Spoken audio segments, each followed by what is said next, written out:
ബഹുമാനപ്പെട്ട കോൺഗ്രസിന്റെ പ്രതിനിധി BBC സർവേ നടത്തിയിട്ട് എന്തോ സർവേ റിസൾട്ട് പുറത്തുവിട്ടു എന്ന് പറഞ്ഞു. ദയവ് ചെയ്ത് BBC നടത്തിയ സർവേയുടെ റിസൾട്ട് അദ്ദേഹത്തിന്റെ കൈവശം ഉണ്ടെങ്കിൽ അത് ജനൻ ടിവിക്ക് കൊടുക്കണം. കാരണം BBC അത്തരത്തിൽ ഒരു സർവേ നടത്തിയിട്ടില്ല.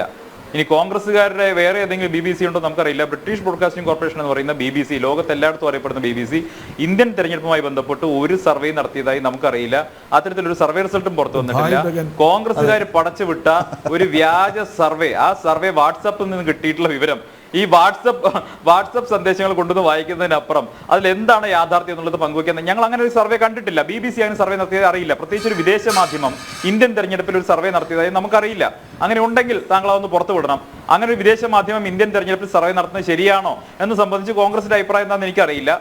പക്ഷേ അങ്ങനെ ഒരു മാധ്യമം നടത്തിയതായി നമുക്കാർക്കും അറിയില്ല. അങ്ങനെ സർവേ റിസൾട്ടും പുറത്തു വന്നിട്ടില്ല.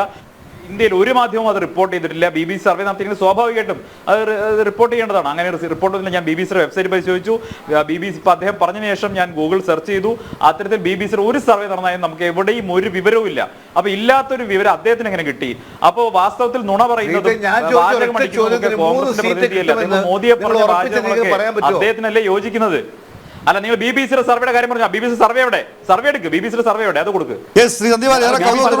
പറഞ്ഞപ്പോൾ ഗൂഗിളിൽ ഞങ്ങൾ വന്ന് സെർച്ച് ചെയ്ത് നോക്കിയിരുന്നു. അതിലെ അവിടെ വന്നത് ഹിന്ദുസ്ഥാൻ ടൈംസ് ഉൾപ്പെടെയുള്ള ദേശീയ മാധ്യമങ്ങൾ ഫാക്ട് ചെക്കിംഗ്, അതായത് വാട്സാപ്പിൽ താങ്കൾ പറഞ്ഞല്ലോ, വാട്സാപ്പ് അമ്മമാർ ഫോർവേഡ് ചെയ്യുന്ന ഇത്തരം ചില സ്ക്രീൻഷോട്ടുകളുടെ ഫാക്ട് ചെക്കിംഗ് എന്ന രീതിയിൽ അത് വന്നിട്ടുണ്ട്. അത് വ്യാജമാണെന്ന് ഒന്നല്ല, ഏതാണ്ട് 6-7 ദേശീയ മാധ്യമങ്ങൾ വാട്ട് ഈസ് ദ ട്രൂത്ത് എന്ന തലക്കെട്ടോടുകൂടി തന്നെ ആ കാര്യങ്ങൾ നിഷേധിച്ചിട്ടുണ്ട്. അപ്പോൾ കോൺഗ്രസ് ഇപ്പോഴും ആ വാട്സാപ്പിലും സ്ക്രീൻഷോട്ടിലും ഒക്കെ കിടക്കുന്നതുകൊണ്ടാണ് ഓരോ തിരഞ്ഞെടുപ്പ് കഴിയും തോറും തിരഞ്ഞെടുപ്പ് ചിത്രത്തിൽ നിന്ന് കോൺഗ്രസ് പാടെ അങ്ങ് മാഞ്ഞു പോകുന്നത്.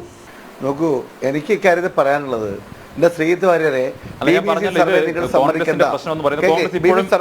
ഞാൻ അദ്ദേഹത്തോടുള്ള എല്ലാ ബഹുമാനം വെച്ച് പറയാണ്. സാർ ഒരു സെക്കൻഡ്. അല്ല, ഞാൻ പറയുന്നത്, ഞാൻ BBC സർവേക്ക് വിട്ടേക്കൂ. ഞാൻ പറയുന്നത് കോൺഗ്രസ് ഇപ്പോഴും യാഥാർത്ഥ്യ ബോധത്തോടുകൂടി കാര്യങ്ങളെ സമീപിക്കാൻ തയ്യാറായിട്ടില്ല. കോൺഗ്രസ് എന്ന് പറയുന്ന പാർട്ടി എന്തുകൊണ്ട് ഇന്ത്യയിൽ അപ്രസക്തമാവുന്നത് സംബന്ധിച്ച് കൃത്യമായിട്ടുള്ളൊരു വിശകലനം നടത്താനോ ആത്മപരിശോധന നടത്താനോ തയ്യാറാകാതെ ഇപ്പോഴും രാജ്യത്തെ ജനങ്ങളെ തിരസ്കരിച്ച് കളഞ്ഞിട്ടുള്ള ഒരു കുടുംബത്തിന്റെ പുറകിൽ പോയി അഭയം തേടുകയാണ് അവര്. ഇന്ന് നെഹ്റു കുടുംബം എന്ന് പറയുമ്പോൾ, അല്ലെങ്കിൽ ഇന്ദിരാഗാന്ധി, രാജീവ് ഗാന്ധി, രാഹുൽ ഗാന്ധി എന്നൊക്കെ പറയുമ്പോൾ ഈ രാജ്യത്തെ വളർന്നു വരുന്ന തലമുറയ്ക്ക് അവരോട് പരമ പുച്ഛമാണ്.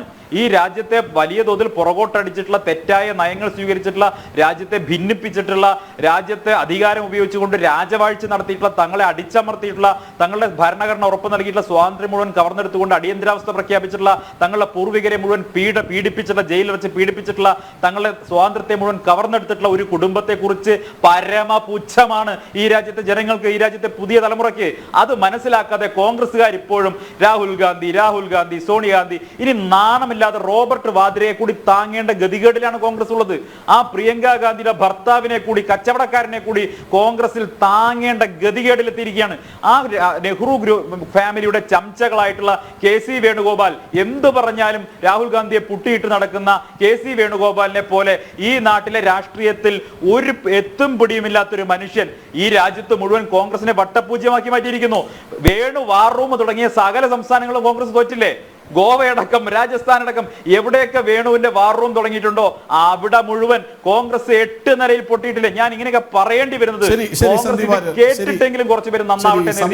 കോൺഗ്രസ് എന്ന് പറയുന്ന രാഷ്ട്രീയ പാർട്ടി ഇല്ലാതായി കാണണമെന്ന് ആഗ്രഹിക്കുന്ന ആളൊന്നുമല്ല. പക്ഷേ കോൺഗ്രസ് മറുപടി വളരെ പെട്ടെന്ന്. നിങ്ങൾ KC വേണുഗോപാലിനെ ഒന്നും കണ്ട് പേടിച്ചിട്ട് കാര്യമില്ല. നിങ്ങൾക്ക് ഉറക്കം കിട്ടൂല KC വേണുഗോപാലിന്റെ പേര് ഓർത്താൽ. അന്ന് നിങ്ങൾ ഉറങ്ങില്ല. നരേന്ദ്രമോദി ഉറങ്ങുന്നില്ല ഇപ്പോ. കാരണം എന്താ? ഈ കോൺഗ്രസ് മുന്നോട്ട് വരികയാണ്. ഞാനൊരു കാര്യം സയ്യിദ് വാര്യരോട് കൃത്യമായി പറയാം. സയ്യിദ് നിങ്ങൾക്ക്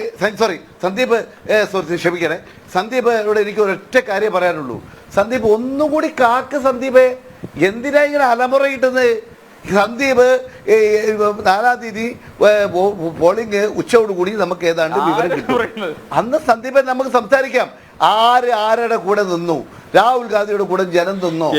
മോദിയുടെ കൂടെ ഈ വർഗീയമായി ജനങ്ങളെ ഭിന്നിപ്പിക്കുന്ന അത് ശരിയല്ല. ഞാൻ സംസാരിക്കുന്നതിൽ അങ്ങ് പറയുന്നത് ശരിയല്ല. അത് ശരിയല്ല. വേണുഗോപാൽ ഒരു നരേന്ദ്രമോദിയിലേക്ക് വരുന്ന ആ കാഴ്ച ഞാൻ മനസ്സിങ്ങനെ ഓർത്തോർത്തിച്ചിരിക്കുകയാണ്. അത് ശരിയല്ല. അത് ശരിയല്ല. ഞാൻ സംസാരിക്കുമ്പോ അത് ജനാധിപത്യ മര്യാദ അനുസരിച്ച് ഞാൻ ഇന്നലെ നിങ്ങളെ കുറിച്ച് പറഞ്ഞിട്ടുള്ളൂ, ജന ടിവിയെ കുറിച്ച്. അത് ജനവിധിയെ കുറിച്ച് പറഞ്ഞത് നിങ്ങൾ ജനാധിപത്യ മര്യാദ കാണിക്കുന്നതാണ്. നിങ്ങളിങ്ങനെ അർമാറിക്കല്ല, നിങ്ങൾ ഞെട്ടണ്ട.